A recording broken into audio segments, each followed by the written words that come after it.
Hello, friends. Welcome back to Darling Television. I am Rotimi Johnson Ojasope. Of course, you'll be hearing Oyo Npe O, Oyo Npe O. You probably saw the poster the same way I saw it all over Ibadan, at least that I know. Maybe some other parts of Oyo State.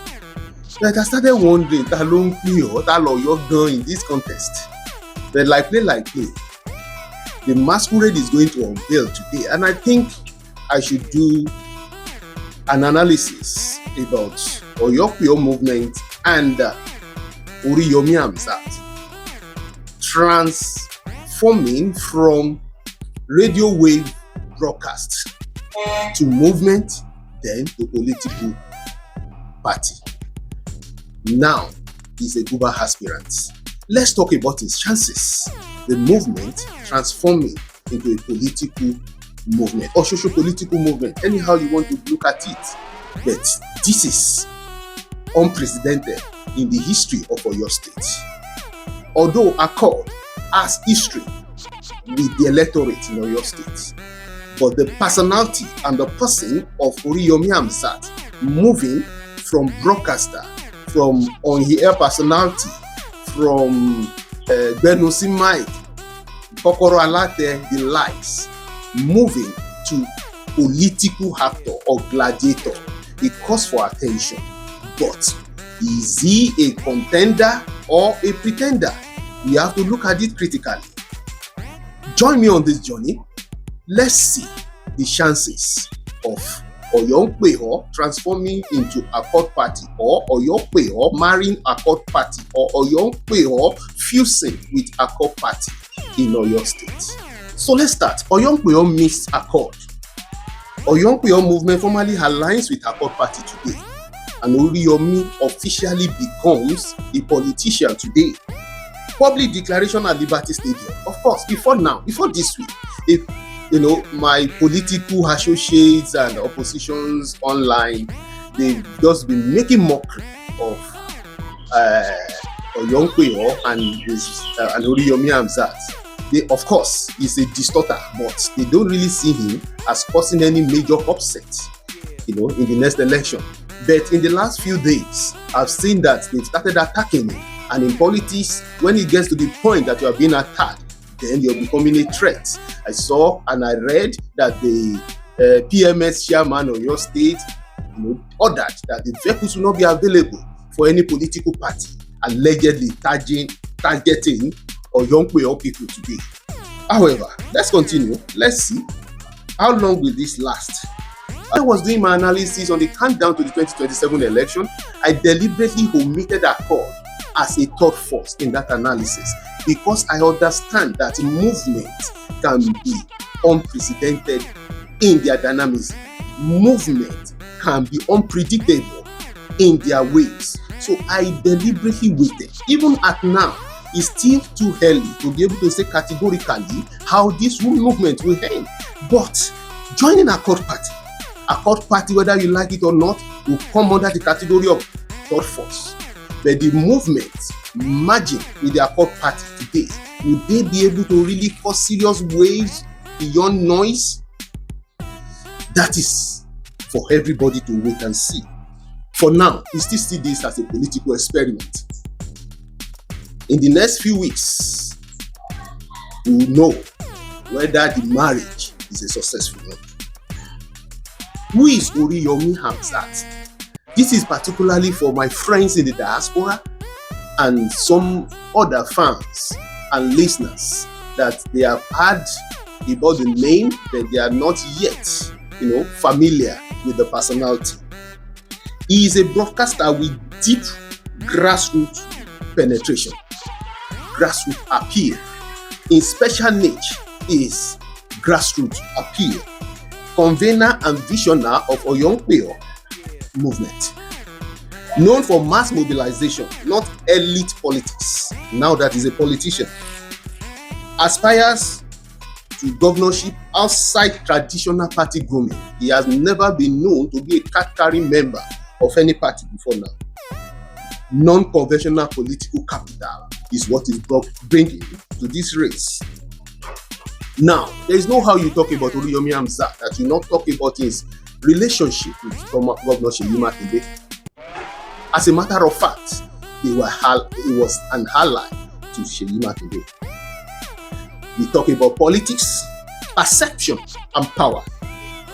Former ally to Governor Seyi Makinde, relationship deteriorated in December 2024 when the incident went public. There was a stampede that led to incarceration till January 2025. He was locked up in the prison with Queen Naomi. That was what the public saw at the breakdown of the relationship between Engineer Seyi Makinde and Oyo Npe O. However, there were insinuations that it was because the relationship has been severed, it's because it has broken down, that he was even incarcerated at all.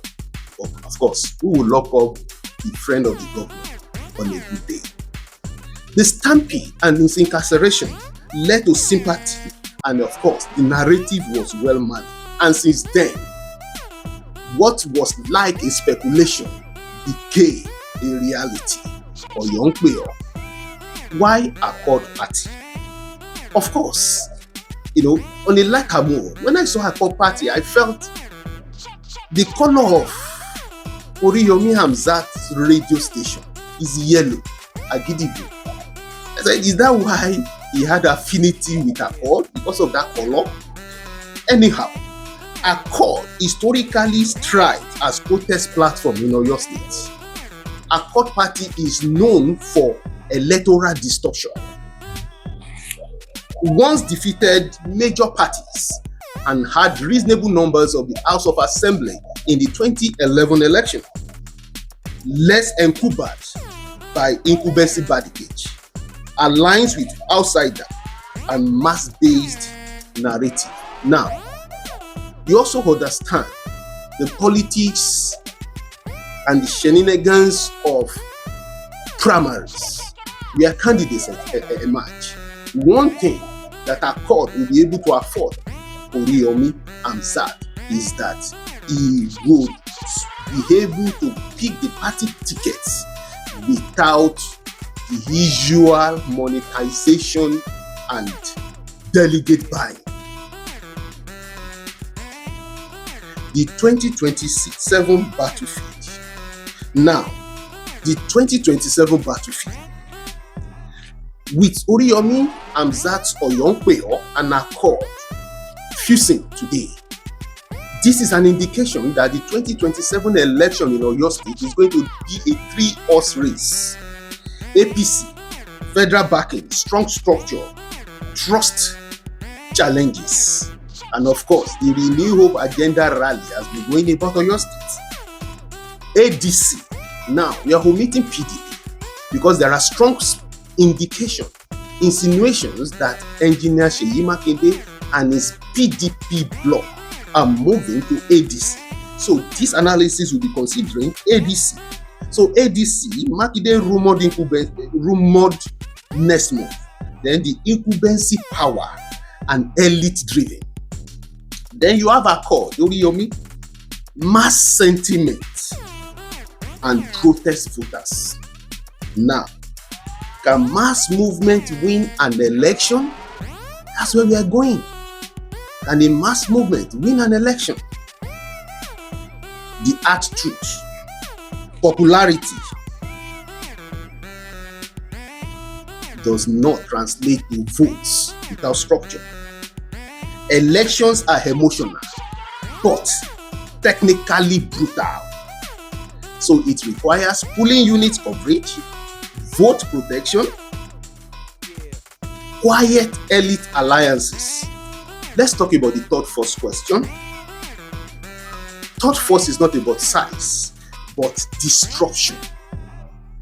Will they be able to keep the momentum till the election time? We have 12 months, 12 whole months, and some days to the election. APC has the familiarity, ADC continuity under new branding, Accord emotional alternative. Final verdict, possibility, not a prophecy. Oriyomi Hamzat holds mass trust capital. Timing favors disruption due to party realignment. Yes, the incumbent governor is serving his second term, so it is a transition period. So the timing is very, very strategic for any kind of disruption, not only for the OyoNpeO and their third party, but for any kind of disruption. Success depends on discipline, structure, and restraint. In the past, what frustrates third force, whether at the national or the state, is the party structure. The party excuses normally stand at crossroads, counter vision to the visioner or the candidate.